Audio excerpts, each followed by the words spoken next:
Without a doubt, Mike Tyson is a legendary boxer. He's a globally prominent household name.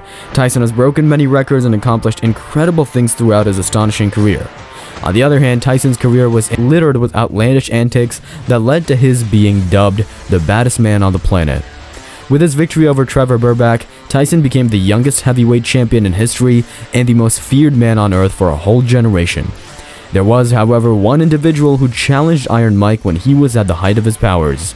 Lennox Lewis, Evander Holyfield, and maybe even James Buster Douglas are more likely to be recognized by modern boxing fans than Donovan Ruddock, one of Mike Tyson's toughest opponents. Donovan Razor Ruddock, however, was successful in taking the previous undisputed heavyweight world champion the distance. Ruddock was born in the center of Jamaica and immigrated to Canada when he was 11 years old. It was in Canada that he discovered his passion for boxing. In a non-professional capacity after a victory over fellow immigrant Lennox Lewis, he entered the professional ranks and began his assault on the heavyweight division.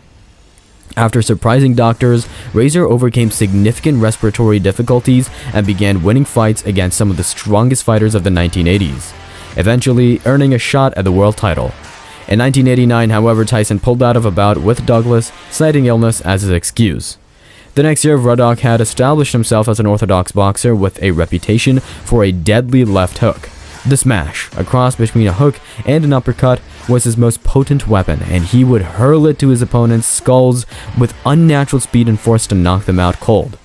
Undeterred by Tyson's refusal to fight, Ruddock faced off against Michael Dukes, a previous world champion, in April of 1990 to bolster his championship credentials and prove he deserved to be considered one of the best in the world. Despite going into the match as an underdog, Ruddock ended Dukes inside of 4 rounds when he hit the notorious smash punch against the ropes and left the former champion out cold. The world could no longer dismiss him as a force among heavyweights in 1990. Tyson had 2 more fights, both of which he won as a first-round knockout.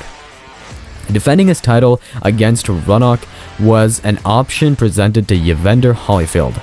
Still, he turned it down in favor of a fight with the aged George Foreman, who was seen as a safer and more financially rewarding opponent.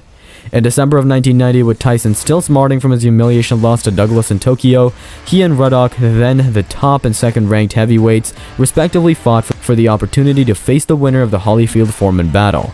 On June 16th, he knocked out Henry Tillman, the 1984 Olympic gold medalist, and on December 8th, he stopped the undefeated rising prospect Alex Stewart. After Tyson's victory over Stewart, promoter Don King confirmed that Ruddock would be Tyson's next opponent the following day. The 2 men exchanged heavy blows throughout the encounter. After taking a left hook to the shoulder in the second round, Tyson was controversially knocked down. Ruddock tumbled to the floor after tripping over Tyson's right leg. After a knockdown by Tyson, referee Richard Steele declared him the victor. After his dramatic loss to Buster Douglas in the winter of 1990, former champion Tyson was finally making a comeback, and this bout could have been ideal for him. Later in the third round, with under 10 seconds remaining, Ruddock would knock down Tyson with a straight left hand, sending him to the canvas for a second time. Ruddock was sent down again, this time with a left hook from Tyson that connected with the side of the head. At the end of the round, on the count of 8, Ruddock was able to get to his feet. Even though Ruddock stayed on his feet and appeared to be in good enough shape to keep fighting, with less than a minute left in the 7th round, Tyson landed a 6-punch combination on Ruddock, ending the fight. As a result of Steele's intervention, Tyson was declared the winner via technical knockout. Ruddock's corners outraged by the decision. Delroy, backed by the Ruddock's brother and manager, charged into the ring to attack Steele. Richie Gaichetti, Tyson's trainer, tried to stop Delroy, but the situation escalated into a brawl that also implicated Murad Muhammad, Ruddock's promoter. After breaking up the fight, Mirage security escorted Steele to safety. Mike Tyson and Evander Holyfield fought again on June 28, 1997.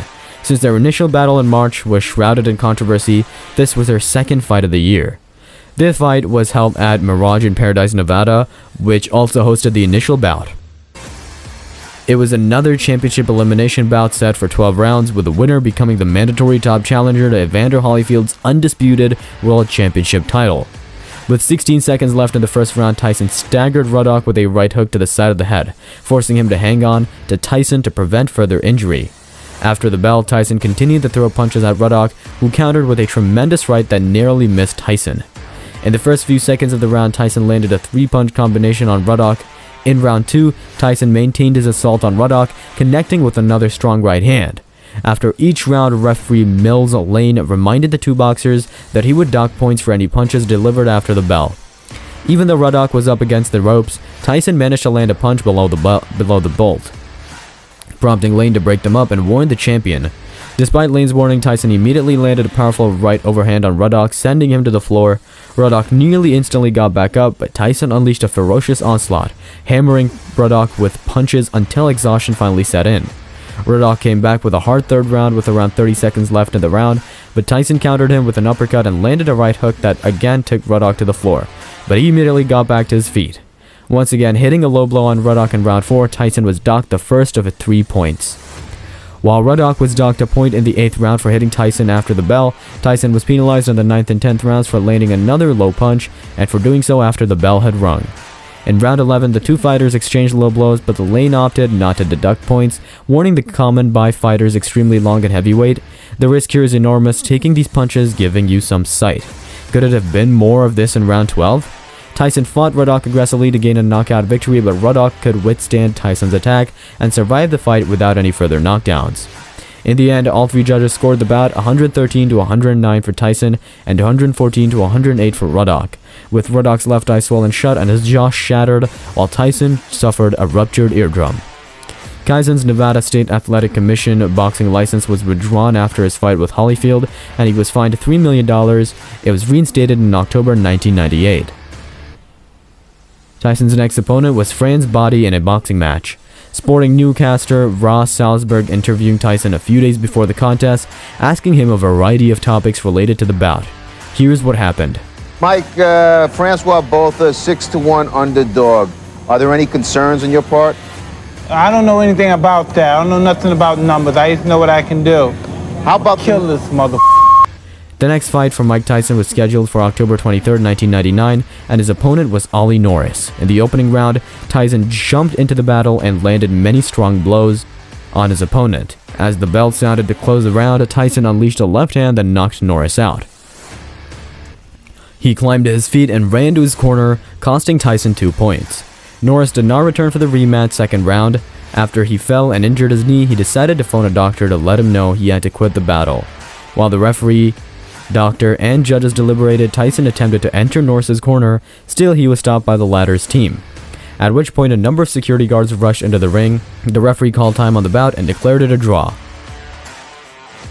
Mike faced Lou Savarese in a boxing match on June 24, 2000. Savarese was down in the opening round only after 10 seconds of action. After a brief pause, he stood back up and kept going. Tyson pounced on him and threw numerous punches. A few seconds later, the referee tried to stop the battle, but Mike kept beating on his opponent, and his teammates hurried into the ring to calm him down. Despite the mishap, Tyson was declared the winner by technical knockout and given the victory. So, that's it folks. Remember the YouTube rules. Subscribe, like, and hit the notification button. Thanks for tuning in, and bye.